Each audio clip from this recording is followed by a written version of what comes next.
warahmatullahi wabarakatuh. Halo teman-teman, bertemu lagi dengan saya, Hilina Nadifatu Zahra dalam pelajaran sejarah.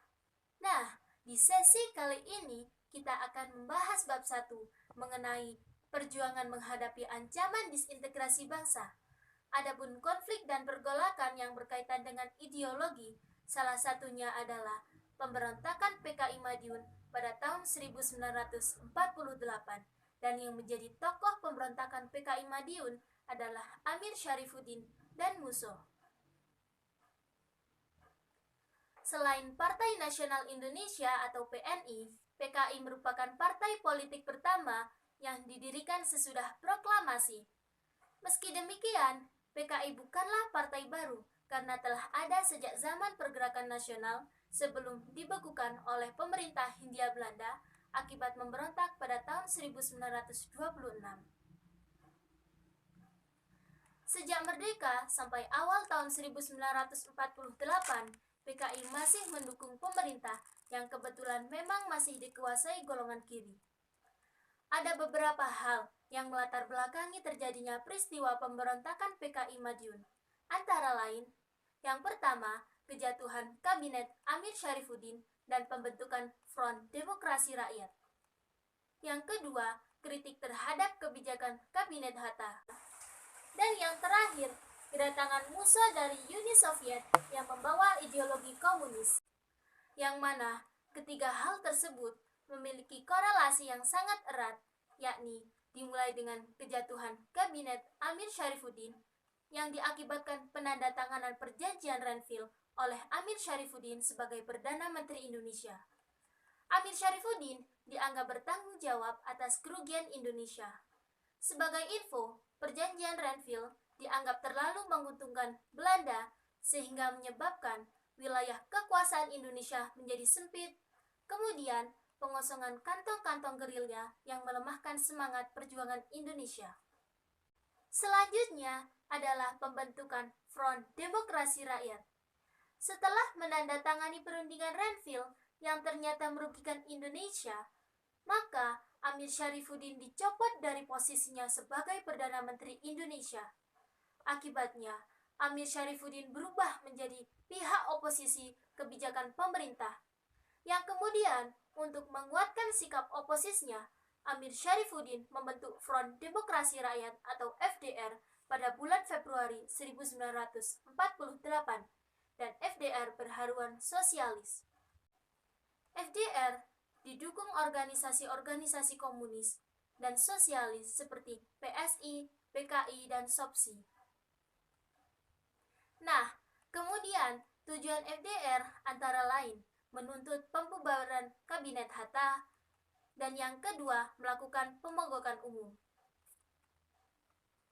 Baik, yang kedua adalah kritik kebijakan Hatta. Kabinet Hatta adalah pengganti dari Kabinet Amir Syarifuddin. Penyebab kritik terhadap kebijakan Kabinet Hatta adalah tidak adanya perwakilan golongan sosialis ataupun komunis dalam Kabinet Hatta. Namun, kritikan yang dilancarkan FDR tidak membuat Kabinet Hatta goyah, karena didukung beberapa organisasi besar seperti PNI dan Masyumi.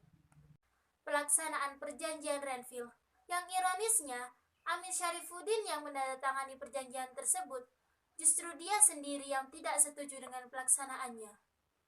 Serta pelaksanaan program reorganisasi dan rasionalisasi angkatan perang. Dan yang ketiga, yang melatar belakangi pemberontakan PKI Madiun adalah kedatangan Musso dari Uni Soviet yang membawa pemikiran yang disebut Jalan Baru.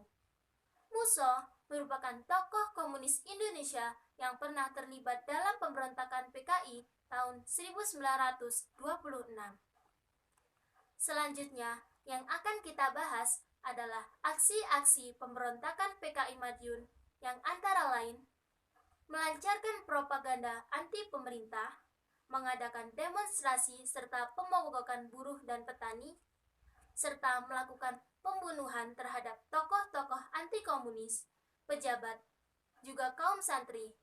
Salah satu yang menjadi korban pemberontakan PKI Madiun adalah Gubernur Jawa Timur, yaitu Gubernur Suryo. Materi yang akan kita bahas berikutnya adalah strategi PKI dan FDR. Yang pertama, akan menarik pasukan komunis yang tergabung dalam TNI dari garis depan. Yang kedua, memindahkan pasukan komunis ke daerah-daerah yang strategis. Dan yang terakhir, membentuk tentara rakyat sebagai persiapan pengambil alihan kekuasaan melalui pertempuran. Aksi pemberontakan PKI Madiun diawali dengan menciptakan Surakarta sebagai daerah Wild West atau daerah liar dengan tujuan untuk mengalihkan perhatian pemerintah agar PKI memiliki waktu untuk menyusun pemberontakan Madiun. Selanjutnya, PKI memusatkan basis pemberontakan di Madiun dan berhasil menguasai Radio Gelora Pemuda.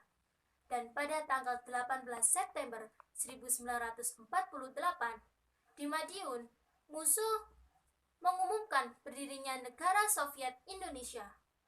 Namun, rakyat Indonesia masih percaya dan setia pada ideologi Pancasila dan Negara Republik Indonesia.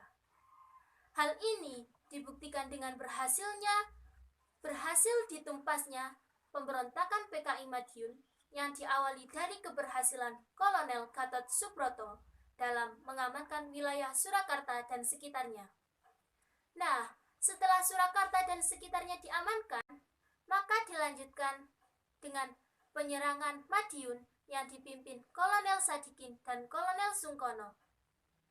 Selain TNI, Polri juga ikut andil dalam keberhasilan penyerangan Madiun, dan pada tanggal 30 September 1948, Madiun berhasil direbut kembali oleh TNI, Polri, beserta bantuan rakyat setempat.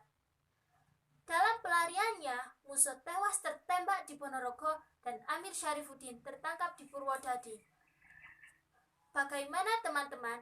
Sudah paham tentang pemberontakan Madiun?